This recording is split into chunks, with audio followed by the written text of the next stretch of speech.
Welcome to the bold analysis. Today, I was in Muranga and visited a couple of petrol stations coming back to Nairobi, driving back to Nairobi.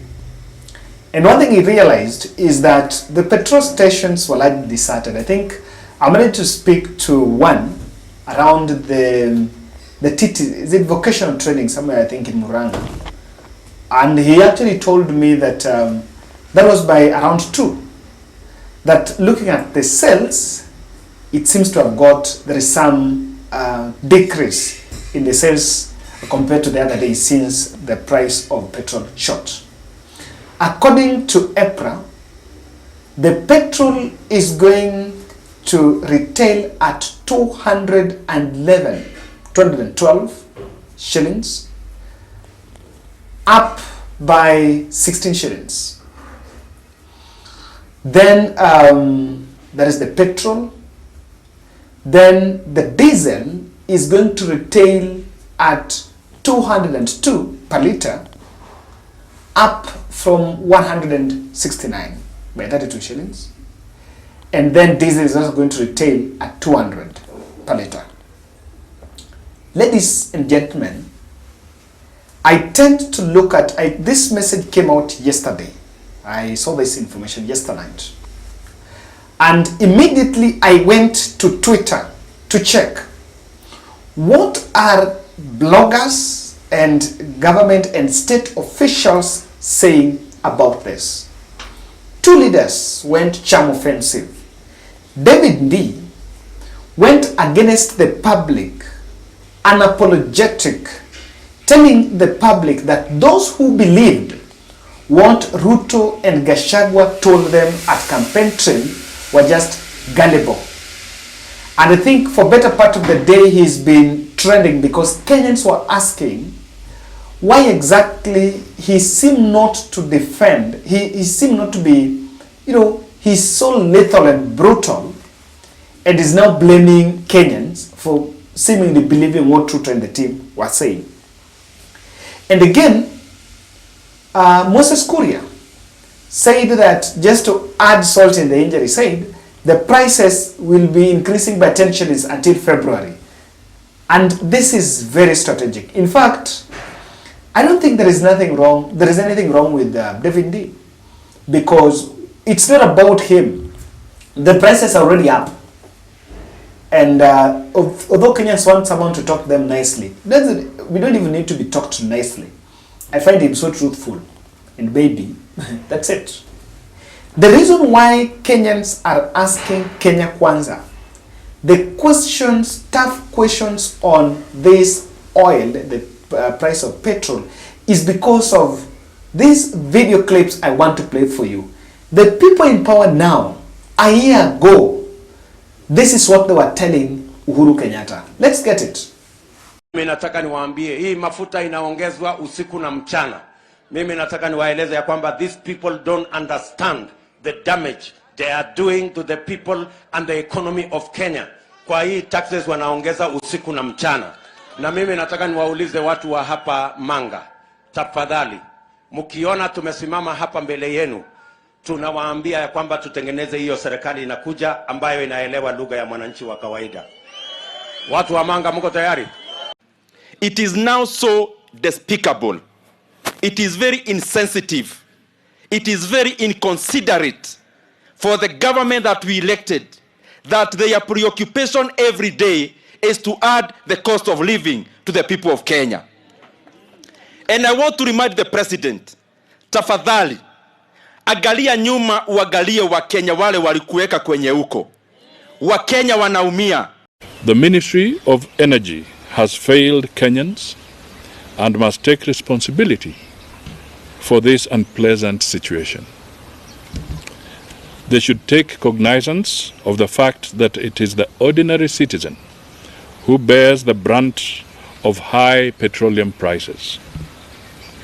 It is painful to imagine the plight of the widowed mother in Kibera, Kamkunji or Mathare, who currently earns less than Kenya shillings 200 for washing clothes, yet is expected to fork out 92 shillings on a litre of kerosene daily. Kenyans in our villages and towns are in great distress. Many families do not know where the next meal will come from, and even when they get a meal, it is not enough to satisfy the household needs. Clearly, with increased prices of paraffin and other fuel, the situation is likely to get worse as prices of food soar. You can see what Ruto said, Mudavadi and Ndindi Nyoro. And Uhuru warned us, saying that we were getting into a quagmire. We were getting into something that maybe the country did not know. And by that time, an attempt by Uhuru Kenyatta to explain that the price in petrol was a global problem from the Ukraine-Russia war, no one could understand. Government is telling us that the global fuel prices have increased, and that is the main reason. That could partly be the reason. But those are not, but you also need to agree that because those countries are also having their fair share of the problems, they have not clamped taxes the way Kenya Kwanza is doing in this country. Number two, the minimum wage is way far higher than Kenya and even the GDP. There is a totally difference, and Kenyans have discredited that we should accept the current situation simply because there is a global price. But there is that which Ruto is not telling us. I want to tell you, I've been so consistent amongst all political analysts. I'm the only person that have been so consistent analyzing the Dubai deal. What Kenya Kwanza is not telling us are these two things. That the Dubai deal that was supposed to address the dollar problem failed. And that is the truth. It failed. And I remember from the word go we said, you know, even the reasoning behind it was because we have a demand for dollar. And the demand for dollar, because most of our dollars we use in exporting, in importing oil, fuel. So we go and take fuel in 6 months on credit, so that the dollar, those who have dollar maybe then it will reduce the demand for dollar. And when we reduce the demand for dollar, our shilling might stabilize. It was a textbook, and I remember saying this podcast, it was a textbook economics. Before we know, we are yet to pay the first installment of that oil that we bought on credit in this September. It failed. Within those 6 months, Kenyan shilling have hit its historic high. And because the shilling has failed, the cost of now bringing even other goods apart from oil, you know, shilling is weak. We're spending a lot of our money to import goods. And that's why we are in this mess. So I don't know what is making it difficult to just say the truth that, hey Kenyans, this is what is going on. That is number one. Number two, the global prices of fuel might be high. But let's agree we had 16% VAT increase on fuel. So why are we not taking responsibility that despite of the global hike, we had something? And when Uhuru Kenyatta said he knew that there was a problem, and then it introduced some subsidies, which honestly, even if it was not sustainable, we managed at least. Did these fuel prices shoot? Because coincidentally, they've also come at a time where VAT on electric vehicles have also been decreased, so that we can create a demand for these electric vehicles and motorcycles. But I think that's even giving them credit for something that does not exist. It's very clear. Those two reasons are largely to blame for what we are going through. And the state is just dishonest on this. They're not just coming clearly to tell Kenyans what it is. But why? Two observations we can make from this. The hustler agenda collapsed. It collapsed immediately people were sworn into office.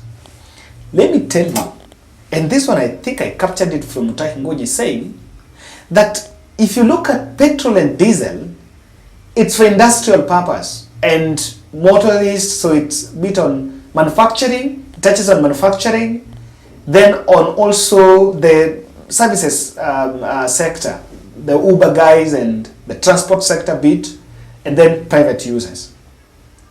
That is diesel and petrol. But question, who is using kerosene?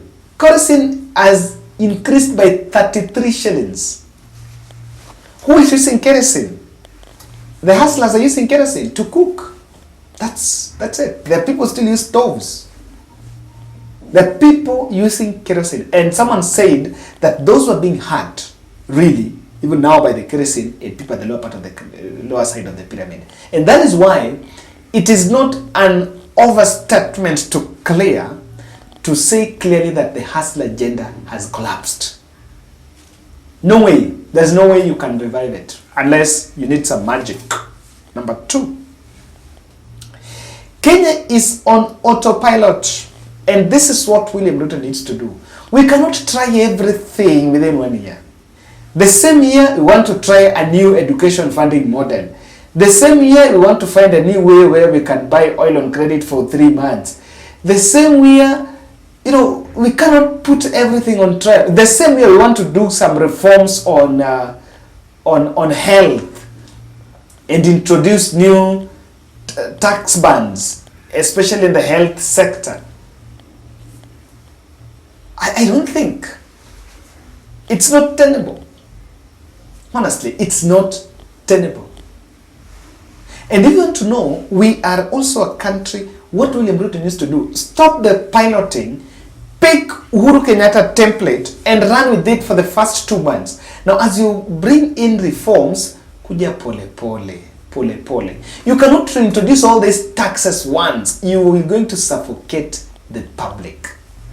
You will suffocate the sovereign. Pole. Introduce this, take some months, introduce another one. You scrapped, there was something that was giving some youth some money here, some Kazi Mtaani. I saw Muranga in reintroducing it. Yes, Muranga is doing some recruitment to reintroduce it. People used to get income, kidogo kidogo. Now, Kenyans will go on street not to protest, like Raila said, but they will go on street because they will be walking, going to work, simply because they can't afford. And there is something that might happen. Those who think they want to collect the taxes, there will be an avoidance. Because when consumption is down, then you'll also meet VAT, because VAT on some of these consumables largely depends on consumption. People change, say, okay, I'm not going to do mchele. If they don't buy that mchele, they change their consumption patterns. On fuel, it is the same year you want to introduce some tax on cars. So, people say, let's park our cars, let's just go to work, home working. Let's just go to work, walking. And then you'd be denied of the said tax that you are trying to collect. Something, somehow, is wrong. Thank you.